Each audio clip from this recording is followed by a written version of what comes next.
Hi friends, so we have solved till 50 questions and this is the Maharashtra State Sociology question paper of 2023. So let's begin solving next 50 questions. So question number 51 is asking, this is assertion and reasoning. You know the trick, we have to add because in between after reading the assertion to connect the facts.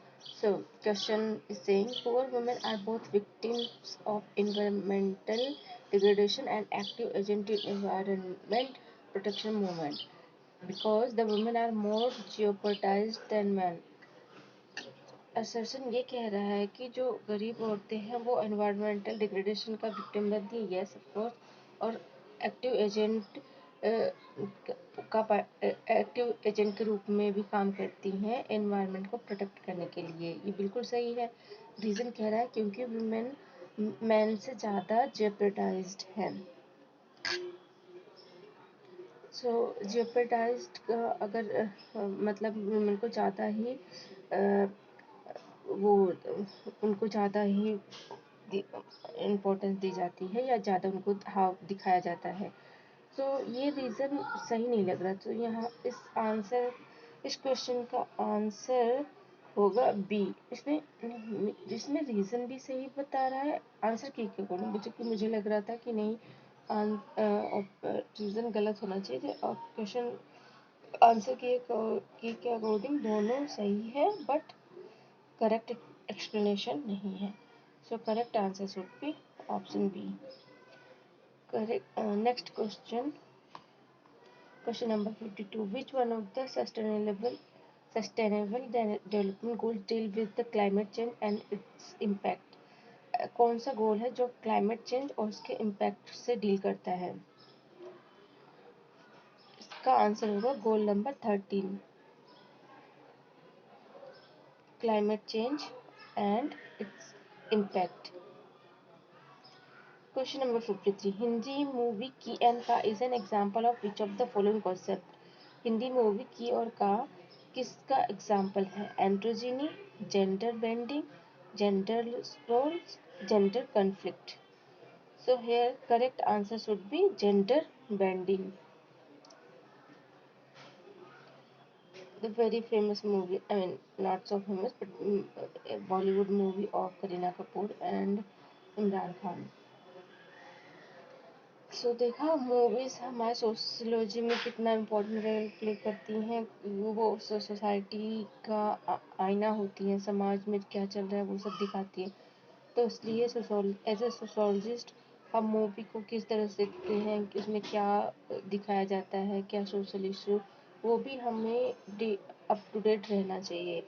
So question number 54 asking the new about new religious movement is new religion, new action style, new leadership, alternative to the mainstream religion. So here correct answer should be D, alternative to the mainstream religion. Question number 55 that refers to a combination of research method adopted for studying social phenomena. Ethnography, triangulation, ethnomethodology, positivism. एक ऐसा जो एक काफ़ी research method का combination है किसी social phenomena को study करने के लिए। तो यहाँ पे ट्रायंगुलेशन ही होगा क्योंकि ट्रायंगुलेशन में हम दो तीन मेथड को एक साथ यूज़ करते हैं। बाकी एथनोग्राफी, एथनोमेट्रोलॉजी क्वालिटेटिव मेथड है। Ethnomethodology given by Harold G Garfinkel. Ethnography एक मेथड है जो ट्राइबल कम्युनिटीज़ या किसी एक पर्टिकुलर कम्युनिटी को स्टडी करने के लिए किया जाता है। पॉजिटिविज्म कॉन्सेप्ट अगस्त कॉम्टे ने दिया था। Question number 56 is asking interview is not a simple to be process, multi layered interpretation, complex tool, interpretation of silences and pauses. तो यहाँ पे पूछ रहा है कि इंटरनेटिव क्या नहीं है। सिंपल टू वे प्रोसेस ये तो है, मल्टी लेयर्ड इंटरप्रिटेशन ये, कॉम्प्लेक्स टूल नहीं, इंटरप्रिटेशन ऑफ साइलेंसेस प्रोसेस ये होता है क्योंकि हम उसमें जेस्चर्स का भी इंटरप्रिटेशन करते हैं। तो यहाँ पे एक कॉम्प्लेक्स टूल, जबकि ये आंसर के अकॉर्डिंग इसका आंसर है option A, interview is not a simple tool process. Question number 57. Broad overall evaluation of what is knowledge and how it can be studied is called methodology, epistemology, positivism, ontology. तो इसमें question कह रहा है कि broad जो overall evaluation होता है कि नॉलेज क्या है और इसको किस तरह से पढ़ते हैं, ये किसको कहा जाता है, तो इसका आंसर होगा एपिस्टेमोलॉजी। एपिस्टेमोलॉजी को कहते हैं कि नॉलेज की स्टडी को एपिस्टेमोलॉजी कहते हैं। जो मैथोडोलॉजी होता है उसमें सारे प्रोसेसेस आ जाते हैं, रिसर्च डिजाइन, कैसे क्या करना है, कैसे रिसर्च करना है, method, tools, procedures etcetera. Positivism जैसे कि पिछले क्वेश्चन बताया था, अगस्त कॉम्पटेन ने दिया था। ऑन्टोलॉजी, वो ontology means what is being की स्टडी की जाती है, क्या है, इससे रिलेटेड है। Question number 58. Positivism refers to objectification, positive attitude to research, an epistemological position privileging neutral, objective analysis, integrated analysis of data.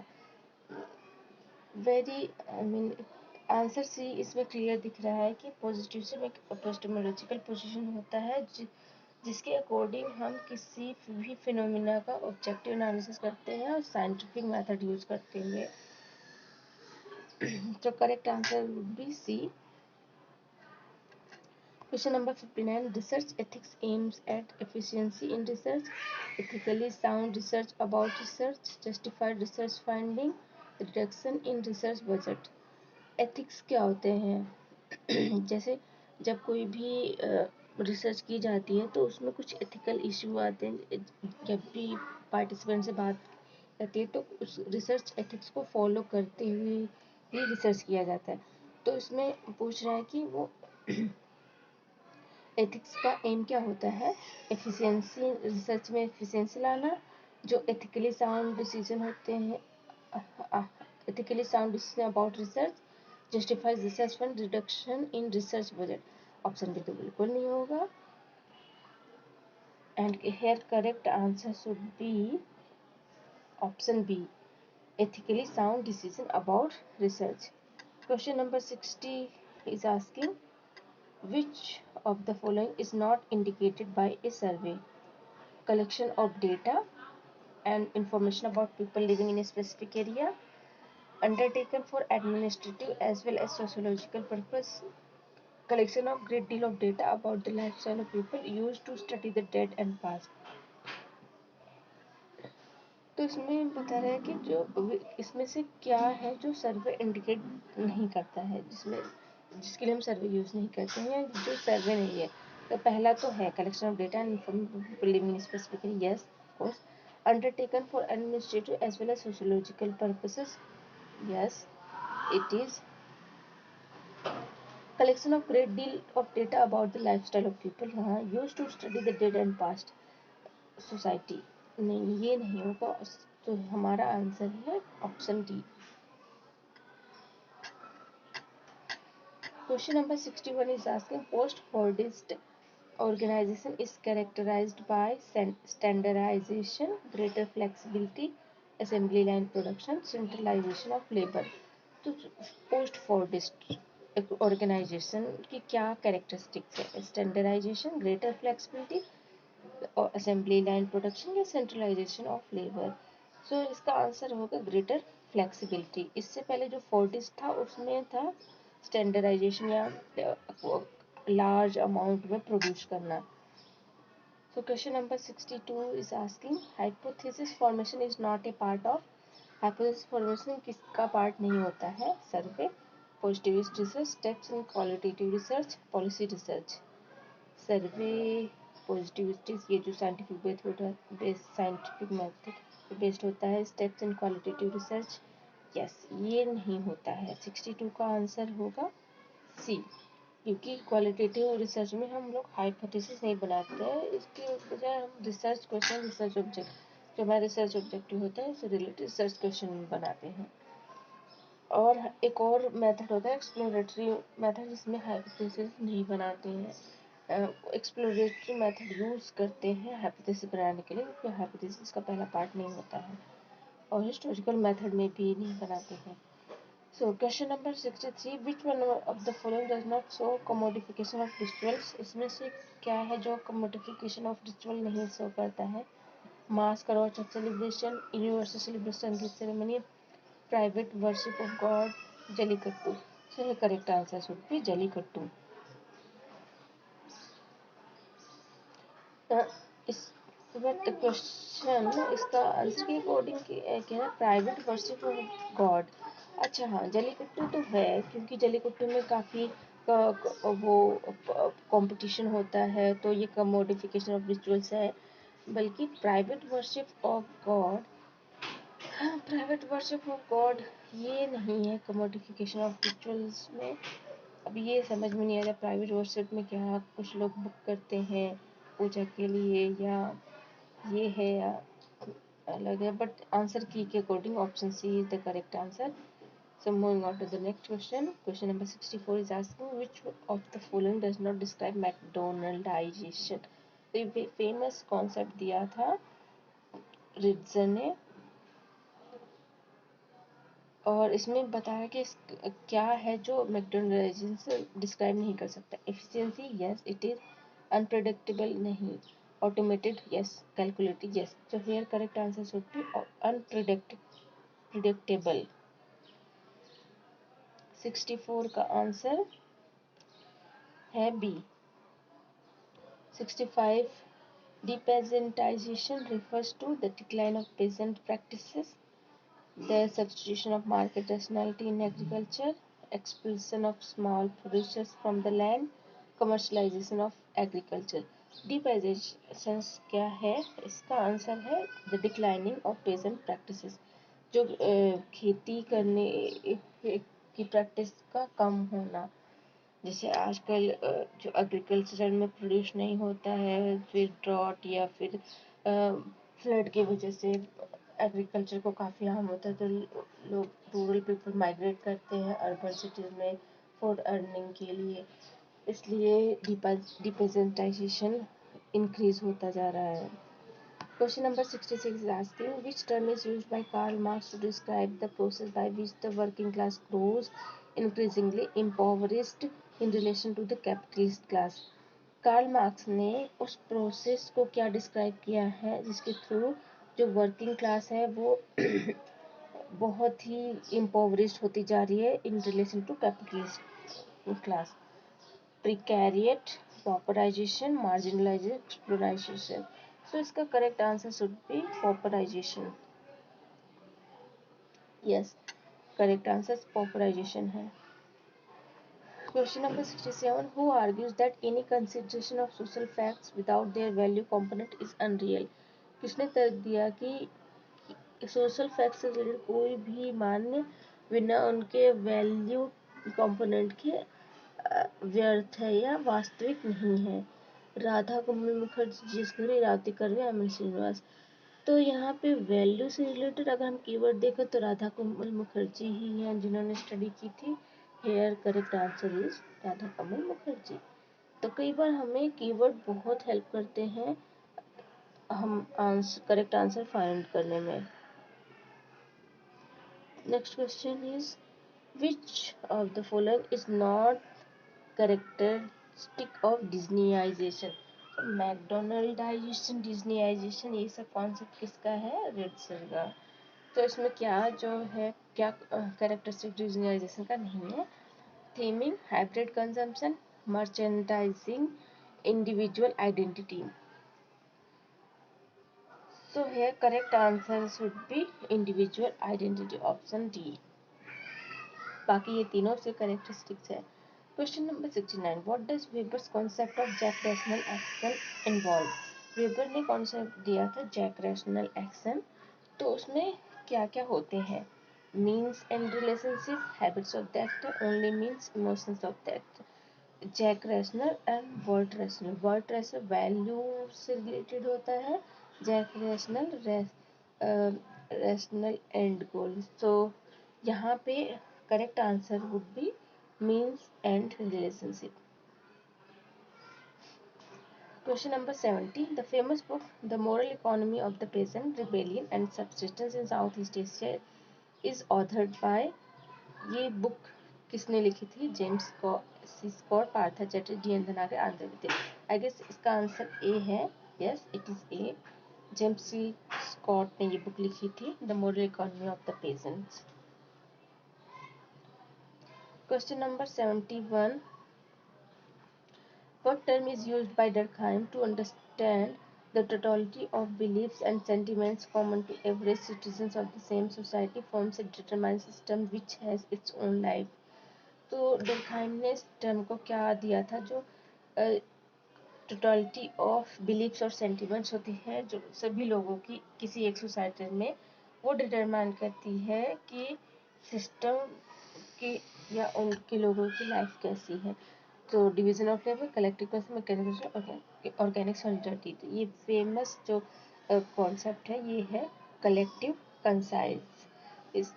जैसे फॉर एग्जांपल अगर एक फुटबॉल मैच में सब लोग एक साथ मैच देख रहे हैं, तो जब गोल होता है किसी एक पर्टिकुलर टीम तो सब एक साथ ताली बजाते हैं। तो इसमें जो ग्रुप होता है या क्राउड होती है वो अपने आप नहीं, उसमें अलग नहीं जा सकते, सब एक साथ हंसते हैं, सब एक साथ चीयर करते हैं। तो ये जो सेंटिमेंट होता है वो कलेक्टिव कंसाइज में ही आता है। Question number 72 match the following है, जिसमें एक तरफ ऑथर दिए हैं, दूसरी तरफ उनकी बुक का नाम, और उनको हमें मैच करना है। ऑथर हैं Karl Marx, Emile Durkheim, Max Weber, Talcott Parsons. The social system, economy and society, poverty of philosophy, the division of labour society. तो सबसे पहले इस चीज से मैच करते हैं। Emile Durkheim, the division of labour society, A का 4।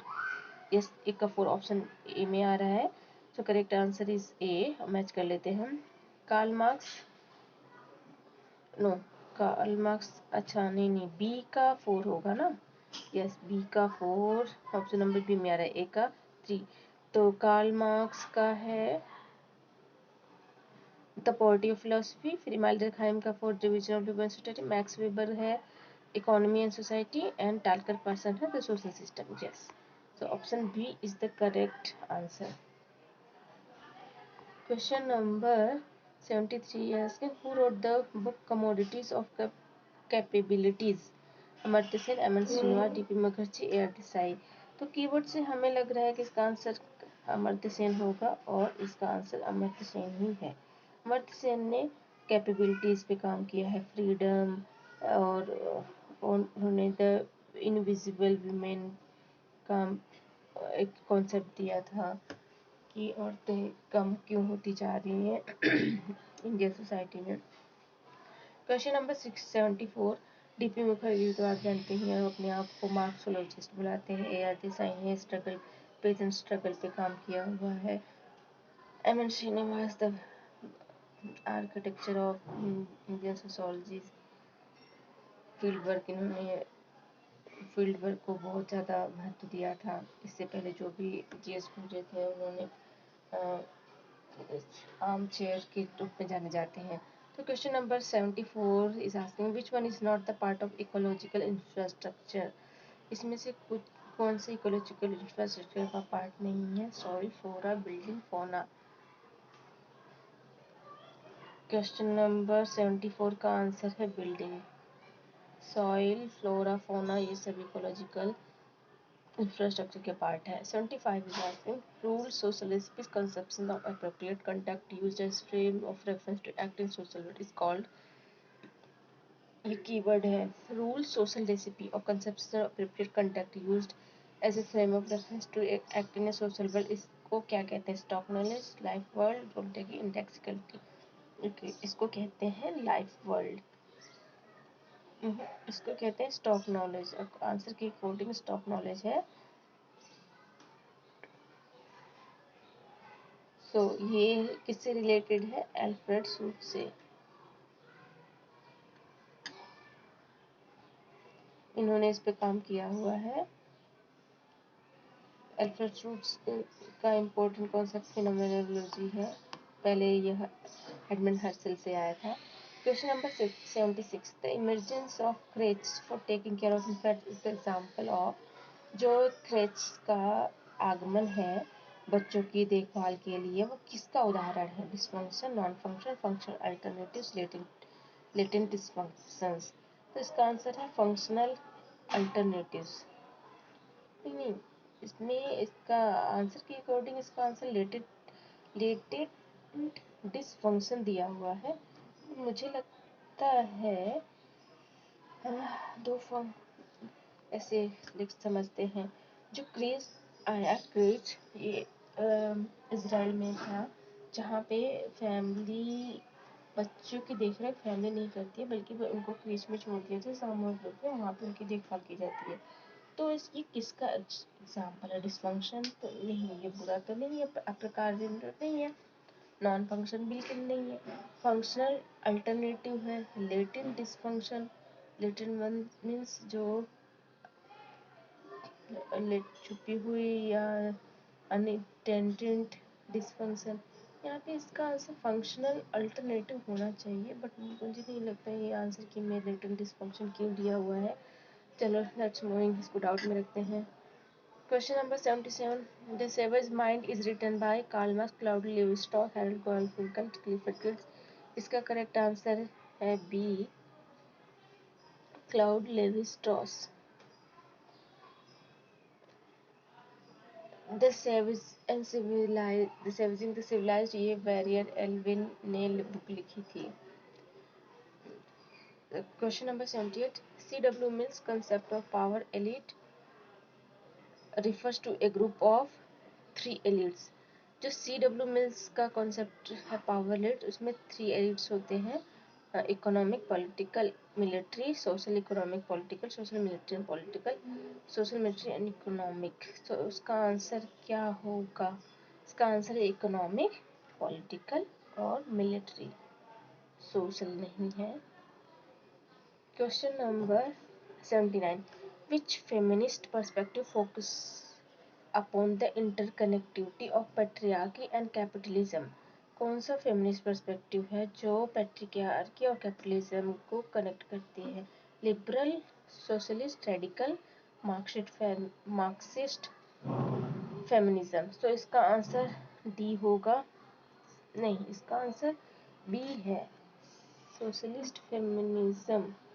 जो पैट्रियार्की और सोशलिस्ट कैसे हो सकता है? पैट्रियार्की और कैपिटलिज्म, रेडिकल क्या करता है? पैट्रियार्की, मार्क्सिस्ट कैपिटलिज्म पैट्रियार्की और कैपिटलिज्म को करता है, तो यहाँ पे सोशलिस्ट। चलो आंसर के अकॉर्डिंग जाते हैं, सोशलिस्ट फेमिनिज्म आंसर की में दिया हुआ है। 79 का B. 80, because motive and in order to motive refer to. Because motive and in order to motive किससे रिफर करता है? Future and present, present future, past and future, past and present. तो इसका आंसर है past, because motive means past, और in order to motive ये future से represent करता है। Question number 81, hyper reality refers to social experience that are more than real, social experience that are unreal, social experience that are digital, social experience that are unbelievable। Hyper reality ये Jean Baudrillard का concept है, इसमें क्या क्या that are more than real, तो इसका answer ए होगा। Yes, इसका आंसर ए है। क्वेश्चन नंबर 82, क्वेश्चन इतने भी टफ नहीं है, हाँ थोड़े से कॉन्सेप्चुअल हैं। The question number 82 is asking the personal laws governing people of different faiths in India do not include the matter of marriage, divorce, cohabitation, succession। जो पर्सनल लॉज हैं वो in governing of different faith in India do not include the matter, उसमें क्या matter नहीं होता है? Cohabitation, succession, marriage, divorce ये तो होता है, कोहैबिटेशन नहीं होगा। यस, इसका आंसर है cohabitation. Simulacra is image without original, digital image, virtual image, similar image. Simulacra ये भी जॉन बटलर्ड का कॉन्सेप्ट है। तो इसमें क्या होता है? इसका सही आंसर है image without original. Question number 84 is asking when was the National Environment Awareness Campaign launched in India? National environment awareness Bharat में कब लागू हुआ था? ये आई गेस लागू, yes it is 1986. Question number 85 is asking which of the following is not the structural feature of caste system in India? Purity and pollution, hierarchy, segmental, occupational differences. इसमें structural features की बात पूछी गई है caste system की, क्या है? Purity और पोल्यूशन नहीं है, ये स्ट्रक्चरल फीचर नहीं है. बाकी hierarchy, segmental division, occupational difference ये सब है. Question number 86. Doctor B R Ambedkar solution for annihilation of caste reservation, job, intercaste marriages, legal access, social. तो इसका सही आंसर है option B, intercaste marriages. Doctor B R Ambedkar ने कहा था कि सिर्फ साथ में रह के खाना खाने से कास्ट को नहीं बदला जा सकता, इसके लिए इंटरकास्ट मैरिजेस करना पड़ेगा. और इसका आंसर दिया है, इसमें आंसर की में दो, एक इंटरकास्ट मैरिज और सोशल रिफॉर्म, इन दोनों को करेक्ट आंसर दिया है. 87. The function of the cooler ring among the Argonauts is status enhancement and integration, distribution civil society to satisfy primary needs of the members, to satisfy the needs of the distribution. तो जो cooler ring का function होता है वो आर्गोनॉट्स tribe में cooler ring क्या function करता है, किसके लिए होता है? इसका आंसर है status enhancement and integration.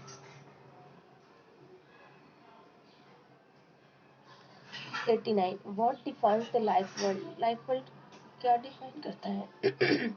The shared reality of everyday life, the life history of members of society, the world of norms, values, institutions, the social world of behavior and activities. So here correct answer should be the life history of members of society. Option B.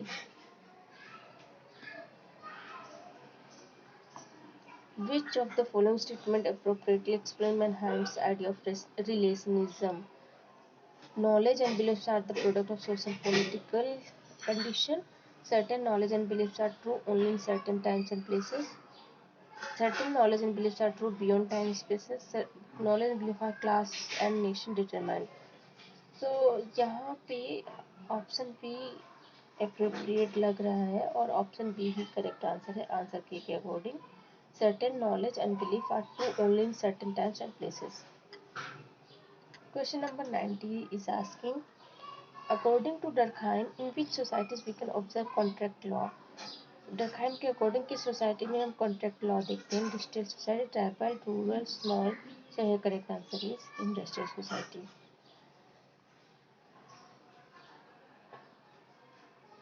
91. Which book is based on students' notes from a course taught by Mead? Mind Society, Mind, Self and Society, Present Yourself in Everyday Life, The Philosophy of the Present. तो ये correct answer should be mind, self and society. ये GS Mead के student ने उनके notes पे लिखी थी. Mind and society Vilfredo Pareto ने लिखी है. Presentation of self in everyday life Alvin Goffman की बुक है. ये चौथी बुक, ये हमें देखना पड़ेगा ये किसने लिखा हुआ है. Yes. Question number 92. According to Bourdieu, which concept explain the mental or cognitive structure through which people deal with the social world? Bourdieu के अकॉर्डिंग कौन सा कॉन्सेप्ट है जो मेंटल कॉग्निटिव स्ट्रक्चर है जिसके थ्रू लोग अपने सामाजिक जीवन में डील करते हैं? Field, cultural capital, habitus, agency. तो यहाँ पे करेक्ट आंसर है habitus. Who is associated with the concept of urbanism as a way of life? ये very famous question, ये related है लुइस वोर्ड से. रॉबर्ट रिचा पार्क ने भी सीरीज में काम किया है. एच लेफ्री भी इसी से रिलेटेड है. Question number 94. Teach Marshall's idea of welfare on the basis of citizenship rights entails civil and political and social rights, civil rights, political rights, and social rights, civil and political rights. तो here correct answer is C, civil rights, political rights, and social rights. Question number 95 is asking, the globe-trotting aliens experiencing food, clothing, aromas, and spatial features of distant places termed of Picasso social spaces of neoliberalism, spaces of floor, spaces of floating, spaces of ellipse. जो global trotting elites experience food clothing aroma special feature होता है दूर दूर जगह से, उसको castle ने क्या टर्म दिया है? इसका आंसर है spaces of flows. 96 Castells refer to unequal access to digital network as digital divide, network divide, IT inequity, black holes of marginalities। तो ये करेक्ट आंसर इज यहाँ पे ब्लैक होल्स ऑफ मार्जिनैलिटी ये बताया है आंसर की में।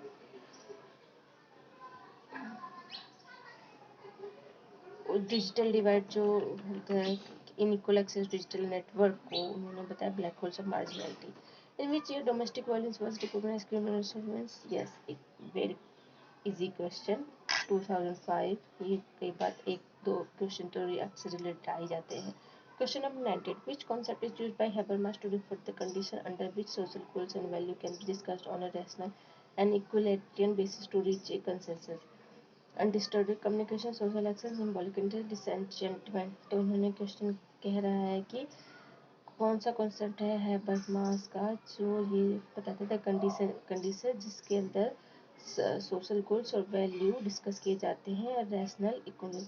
तो यहाँ पे इसका आंसर है अनडिस्टॉर्टेड कम्युनिकेशन, उन्होंने ये कॉन्सेप्ट दिया था। Yes, question number 99. What does archaeology mean in focus writing? Speech, action, discourse, values. Archaeology का क्या मतलब होता है फोकस की राइटिंग में? ये इसका आंसर मतलब होता है discourse. Question number 100. Hawthorne experiment industrial sociology refers to. जो हॉथरॉन एक्सपेरिमेंट हुआ था इंडस्ट्रियल सोसाइटी में क्या रिफर किससे रिलेटेड है? Classical measurement, human relation approach, conflict approach, functional. तो करेक्ट आंसर है human relations approach. yes so we have done 100 question। so ये पेपर हाँ थोड़ा सा हाँ कुछ क्वेश्चन कंसेप्चुअल से, बाकी PYQ काफ़ी थे और yes it is a nice question paper। so we have solved 100 question और आगे आने वाले वीडियो में हम इस तरह से और भी क्वेश्चन सॉल्व करेंगे। और अगर आपको क्लास पसंद है तो लाइक कीजिएगा। Thank you so much.